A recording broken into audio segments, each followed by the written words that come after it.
BCL tak sadar bisa bangkit setelah meninggalnya Ashraf Sinclair.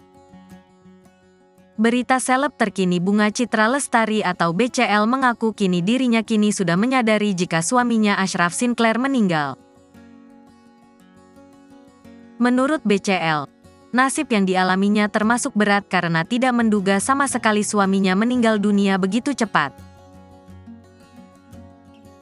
Namun setelahnya, BCL tidak menduga jika dia dan anaknya bisa bangkit dan tidak terus-terusan menyesali nasib dengan meninggalnya Ashraf Sinclair. BCL mulanya menduga hal itu hanya mimpi. Namun akhirnya disadari jika itu kenyataan dan bersyukur setahun kemudian bisa menerima nasibnya. Kini BCL mengungkapkan perasaannya setelah 3 tahun tanpa Ashraf Sinclair. Diketahui, suami dari BCL, Ashraf Sinclair meninggal dunia pada tanggal 18 Februari tahun 2020 silam.